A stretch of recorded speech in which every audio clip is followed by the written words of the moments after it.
کاملی جامہ پہنانے کی کوشش کریں تو یقیناً یہ بات سامنے کھل کر آتی ہے کہ ہماری اور آپ کی نمازیں بے اثر کیوں ہیں، کیونکہ ہمارے اور آپ کے اندر اخلاص نہیں ہے۔ اور رب کریم کا اس قرآن کی اس آیت میں اس بات کی طرف کھلم کھلا رب نے اشارہ کر دیا ہے کہ آپ کی نماز اور دیگر عبادتیں اسی موقع پر اثر انداز ہوں گی، اپنے اثرات کو مرتب فرمائیں گی جب آپ کے اندر اخلاص ہوگا، خلوص سے معمور ہوگی آپ کی عبادتیں، ریاکاری نموز سے آپ کی ساری عبادتیں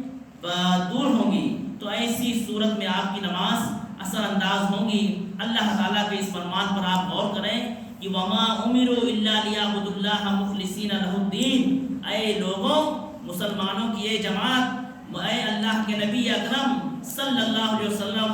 آپ لوگوں کو اس بات کی تعلیم دے دیجئے۔ قرآن مقدس میں اللہ تبارک و تعالیٰ نے اس بات کی وضاحت فرما دی ہے کہ ہم نے تمام لوگوں کو اس بات کا حکم دیا ہے کہ وہ خالص ہو کر کے اللہ کی دین کی عبادت کریں، اپنی تمام عبادتوں میں بالخصوص نماز جیسی اہم عبادت جو دین کی بنیادی امور میں سے اس کا تصور ہوتا ہے، اس میں اخلاص پیدا کر لیں لوگ اور اس نماز کو قائم کرتے رہا کریں، ساتھ ہی ساتھ زکوٰۃ کی ادائیگی کرتے رہا کریں، اور یہ سیدھی ملت سیدھی دین ہے۔ تو پہلی چیز، نمازیں بے اثر کیوں ہیں؟ اگر ہم اپنی نمازوں میں اثر پیدا کرنا چاہتے ہیں تو اپنی تمام عبادتوں میں ہمیں اخلاص پیدا کرنا ہوگا۔ اخلاص ہی سے ہم اور عروج ثریا پر مقیم ہو سکتے ہیں اور یہ عبادتیں عند اللہ مقبول ہو سکتی ہیں۔ دوسری چیز جو حدیث کی روشنی میں ہم نے آپ کے سامنے بیان فرمانی ہے، ہم کو بیان فرمانی ہے، وہ یہ ہے کہ ہماری نمازیں اس وقت اثر انداز ہوں گی جب ہماری یہ نمازیں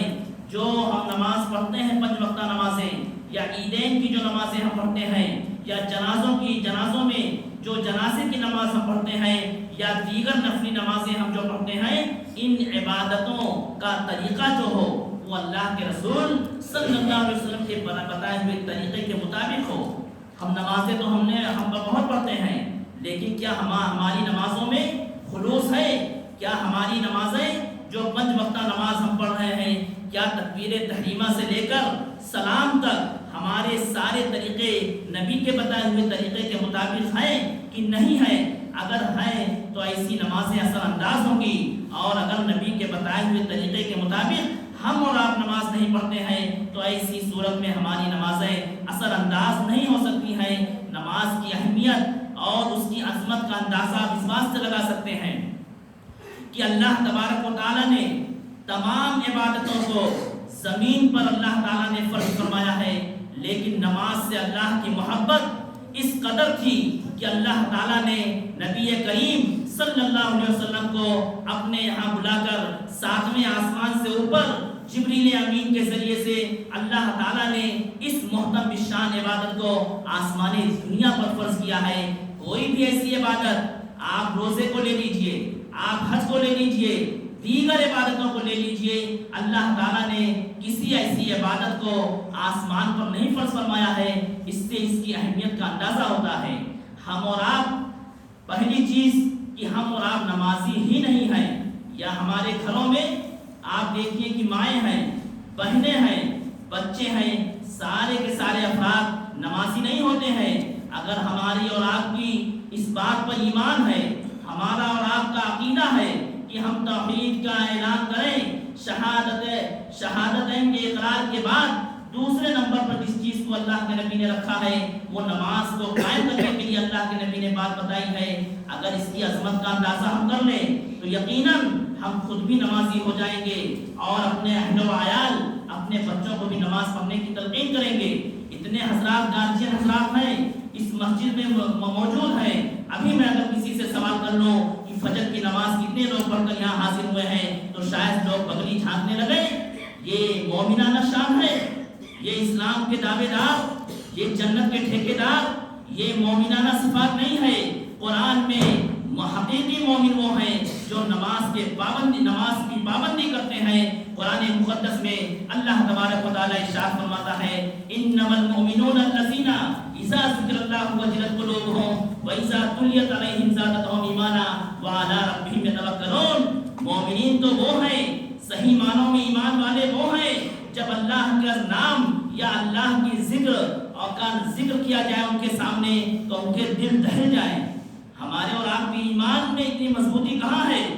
ہم ایمان کا دعویٰ کرتے ہیں، اپنے آپ کو مسلمان کہتے ہیں، لیکن کیا قرآن مقدس کی آیتیں پڑھی جاتی ہیں تو ایسے موقع پر کیا ہماری اور آپ کے ایمان میں تازگی آتی ہے؟ کیا ہمارا اور آپ کا ایمان دہل جاتا ہے؟ ہرگز نہیں۔ قرآن کہتا ہے اذا ذکر اللہ وجلت قلوبہم، مومنین تو وہ ہیں جن کے دل دہل جائیں جب قرآن کی آیتوں کو سنیں، اور ساتھ ہی ساتھ وعلی ربہم یتوکلون، اپنے رب پر بھروسہ کریں۔ ہم اور آپ کتنا اللہ پر بھروسہ رکھتے ہیں؟ جب ہم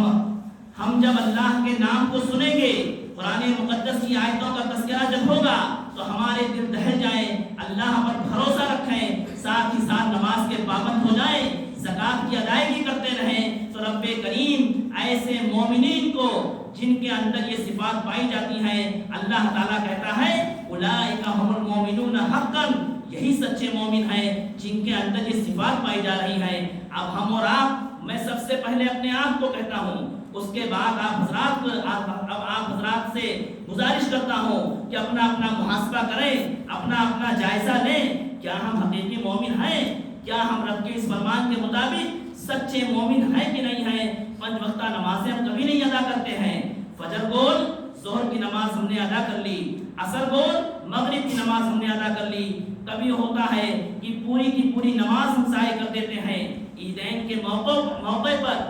جس انداز سے بھیڑ کا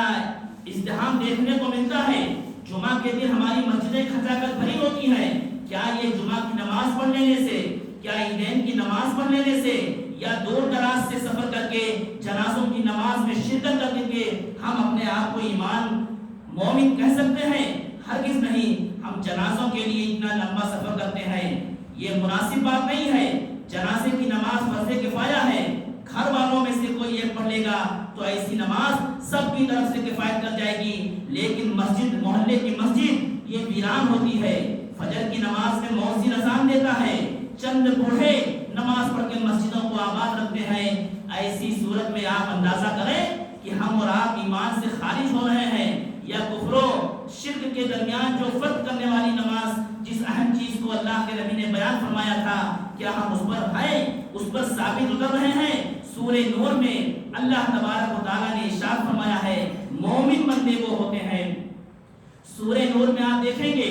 کہ اللہ تعالیٰ نے مومنوں کی صفات کا تذکرہ فرمایا ہے اور کہا ہے کہ ہمارے مومن بندے وہ ہیں جو ہماری اس مسجد کو، اس خوبصورت بلڈنگ کو جو نماز پڑھ کے قائم کرتے ہیں، مومن وہ ہوتے ہیں۔ ہم اور آپ مومن نہیں ہیں، صحیح معنوں میں مومن نہیں ہیں، اس لیے ضرورت اس بات کی ہے کہ ہم اپنے ایمان کا سب سے پہلے جائزہ لیں، اللہ پر ایمان لائیں، رسول کی رسالت پر ایمان لائیں، توحید کا اعلان کریں، لا الہ الا اللہ محمد رسول اللہ کا ورد جاری رکھیں، اور اس کے بعد جس عبادت کو اللہ تعالیٰ نے آسمانی دنیا پر فرض کیا ہے، اس کی اہمیت، اس کی عظمت کو سامنے رکھ کر اس کی اہمیت کو سمجھیں، اس مسجد کو آباد رکھیں۔ محلے کی مسجدیں ویران نہیں ہونی چاہیے۔ اللہ تعالیٰ سورہ نور میں ارشاد فرماتا ہے رجال لا تلہیہم تجارۃ ولا بیع عن ذکر اللہ واقام الصلاۃ وایتاء الزکاۃ یخافون یوما تتقلب فیہ القلوب والابصار۔ اللہ تعالیٰ بیان فرماتا ہے کہ ہماری مسجدوں کو آباد رکھنے والے وہ ہوتے ہیں جنہیں اللہ کے ذکر سے کوئی چیز غفلت میں نہیں ڈالتی ہے، بیع و شراء، تجارت، دنیا داری انہیں اللہ کے ذکر سے قابل نہیں کر پاتی ہے۔ ہم اور آپ کتنے ایسے لوگ ہیں کہ بزنس مین ہیں، دوسرے کاموں میں مصروف رہتے ہیں، لیکن نماز پڑھنے کی توفیق نہیں ہوتی ہے۔ اس لیے اس آیت کریمہ پر غور کرنے کی ضرورت ہے کہ مومنین کا خطاب اللہ تعالیٰ نے انہی لوگوں کو دیا ہے جو نمازوں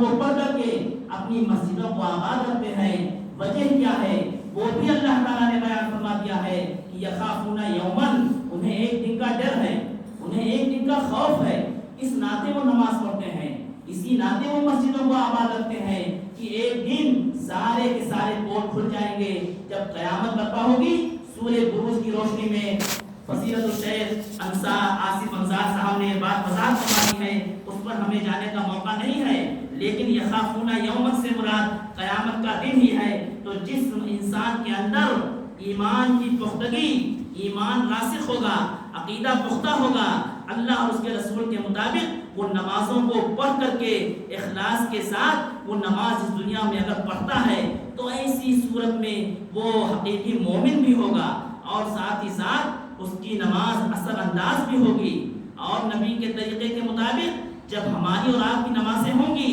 ہمارے اور آپ کے دلوں میں اگر کجی ہے، اگر کوئی شک و شبہ ہے تو اس کو نکالنے کی ضرورت ہے۔ ہم خود ایک پڑھے لکھے انسان ہیں، سارے لوگوں کے اوپر یہ ذمہ داری بنتی ہے کہ قرآن مقدس کو پڑھیں، اسی کے مطابق عمل کریں اور ساتھ ہی ساتھ رسول اکرم صلی اللہ علیہ وسلم کی جو احادیث مبارکہ ہیں، جو صحیح احادیث ہیں، جو قرآن کی تفسیر کرتی ہیں، ایسی حدیثوں پر بھی ایمان لانا اور مضبوطی سے تھامے رکھیں گے، تب ایسی صورت میں ہم حقیقی مومن ہوں گے، ہماری نمازیں اثر انداز ہوں گی۔ یہ نمازیں ہمیں اجتماعیت کا درس دیتی ہیں۔ ہم نماز پڑھنے آئے مسجد میں، سارے کے سارے لوگ سب بستہ کھڑے ہو جاتے ہیں، اللہ کے سامنے عاجزی و انکساری کرتے ہیں، لیکن دل ہمارا بغض و عناد، کینہ کپٹ سے خالی نہیں ہے، تو کیا ہماری نمازیں اثر انداز ہوں گی؟ ہرگز نہیں ہوں گی، کیونکہ جب ہمارا دل، ہمارا سینہ ہی پاک نہیں ہے، ہم بغل میں کھڑے ہیں، دشمن بھائی کے بغل میں کھڑے ہیں، پوری نماز اسی انداز سے گزرتی ہے کہ اس کے بغل میں کھڑے ہونے کے لائق نہیں تھا۔ نماز آپ کی قبول ہوگی؟ جب نماز قبول ہی نہیں ہوگی تو نماز اثر انداز کیسے ہو سکتی ہے؟ اس لیے ضرورت اس بات کی ہے کہ یہ نماز جو ہمیں اجتماعیت، اتحاد و اتفاق کا درس دیتی ہے، نماز ہی سب سے بہترین چیز ہے جو انسان کو یکجا کر دیتی ہے۔ کہیں ملاقات آپ نہیں کر پائیں گے، ٹائم دیں گے نہیں ملاقات ہو پائے گی، لیکن نماز کے اگر لوگ پابند ہو جائیں تو انشاءاللہ یقین ہے کہ اگر آپ ملاقات کرنا چاہیں تو اسی نماز کے اوقات میں 5 وقتہ نمازیں جو دن میں رکھی گئی ہیں، اس موقع پر آپ مسجدوں میں مسجد کے نماز سے فارغ ہونے کے بعد اپنے بھائی سے ملاقات کر سکتے ہیں۔ صحابہ کرام کے ایسے بہت سے واقعات ہیں کہ اللہ کے نبی جب دیکھتے تھے کہ کوئی صحابی نماز میں دکھ نہیں رہا ہے تو فوراً سوال کرتے تھے کہ وجہ کیا ہے، گھر جاتے تھے کہ آپ مسجد میں دکھے نہیں، طبیعت تو ٹھیک ہے، کیا مسئلہ ہے؟ ہم اور آپ کبھی سوال کرتے ہیں کسی سے؟ یہ نماز ہمیں اجتماعیت، اتحاد و اتفاق کے درس دینے کے ساتھ ساتھ ہمیں اس بات کی ٹریننگ، اس بات کا بھی پیغام دیتی ہے کہ ہم اور آپ فجر کی نماز اگر پڑھیں تو یہ فجر کی نماز ہمیں پورے دن نشیط پھرتیلے پن سے ہمیں اور آپ کو اپنے آپ کو محسوس کریں گے۔ لوگ فجر کی نماز کے بعد دیکھیے نماز نہیں پڑھتے ہیں، لیکن چہل قدمی کے لیے بازاروں میں، روڈوں پر نظر آتے ہیں۔ اگر وہ فجر کی نماز پڑھ لیتے تو سب سے بہترین کثرت یہ نماز ہی ہے، اور نماز کو جب آپ خلوص سے پڑھیں گے، اللہ اور اس کے رسول کے بتائے ہوئے طریقے کے مطابق پڑھیں گے، تو یقیناً اس کا بہترین اثر آپ اپنی زندگی میں دیکھیں گے، آپ اپنے پورے جسم پر دیکھیں گے کہ بیماریوں سے آپ دور رہیں گے۔ اسی لیے ضرورت اس بات کی ہے کہ خود بھی نماز پڑھنے کا اہتمام کریں، مسجدوں کو آباد رکھیں، اور ساتھ ہی ساتھ گارجین حضرات سے میری گزارش ہے، ایک حدیث پڑھ کر میں اپنی بات ختم کرتا ہوں کہ مروا اولادکم بالصلاۃ وهم ابناء 7 بنین واضربوهم علیہا وهم ابناء 10 سنین، رواه البخاری فی کتاب الصلاۃ۔ امام بخاری رحمۃ اللہ علیہ نے اس حدیث کو بخاری کی کتاب میں نقل فرمایا ہے، اور قرآن مقدس میں آپ دیکھیں گے کہ جس عبادت کی اہمیت سب سے زیادہ ہوتی ہے، اللہ تعالیٰ اس کو بار بار اس میں ذکر کرتا ہے۔ 70 سے زائد مقامات پر یا اس سے کم و بیش اللہ تعالیٰ نے نماز کو قائم کرنے کی تلقین کی ہے مومنوں کو، اور ساتھ ہی ساتھ یہ نہیں کہا ہے کہ آپ ہی نمازی بن جائیں اور جنت